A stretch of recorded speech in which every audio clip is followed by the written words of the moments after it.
Certaines civilisations préhistoriques et antiques auraient émis autant de pollution atmosphérique que nos sociétés actuelles. La pollution n'est pas une invention de l'ère industrielle. Contrairement à ce que l'on pourrait s'imaginer, la pollution atmosphérique apparaît dès la préhistoire. Alors vous allez certainement me dire que la pollution de ces époques anciennes était certainement anecdotique si on la compare avec la pollution de l'ère industrielle. Eh bien on va voir que dans certains domaines, elle ne l'était pas tant que ça. Je vous explique. C'est avec le développement de l'archéométrie que l'on peut aujourd'hui mener de réelles études historiques sur l'histoire des pollutions atmosphériques. L'archéométrie, qu'est-ce que c'est? C'est une science qui consiste à étudier des particules polluantes et surtout à les dater grâce à la récupération de calottes glaciaires. Ainsi, de nombreuses études récentes ont pu démontrer qu'il y a des pollutions atmosphériques aux métaux lourds qui remontent aux périodes préhistoriques. Car c'est en effet avec le développement des fabrications d'objets en métal que l'on va commencer à polluer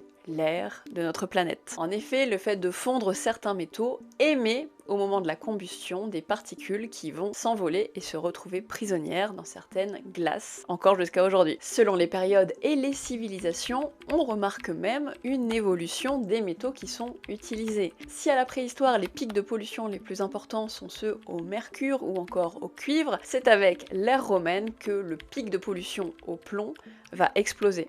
Que ce soit pour les canalisations ou encore pour la fabrication de certaines monnaies peu chères, le plomb est très utilisé par les Romains. Et cela se retrouve de manière très nette à échelle européenne dans différents glaciers de notre continent. Car oui, les Romains n'ont pas simplement pollué leurs alentours. Encore aujourd'hui, des études ont pu démontrer que par exemple le port d'Ostie portait encore des traces des pollutions romaines. Alors évidemment, ce qui change entre les pollutions émises par ces civilisations anciennes et nos pollutions actuelles, c'est l'échelle de ces pollutions. Car durant l'Antiquité et la préhistoire, les civilisations les plus polluantes ne sont pas encore des civilisations mondialisées. Il faut également avoir en tête que les pollutions de ces sociétés anciennes se limitent à la production métallurgique. Car évidemment, il n'y a pas de pollution liée au déplacement et à l'émission de carbone dans l'atmosphère. De la même manière, il n'y a pas une grande diversité des polluants comme ceux que l'on peut connaître aujourd'hui. La question des microplastiques est évidemment complètement anachronique durant les périodes anciennes. Mais ça n'en reste pas moins passionnant.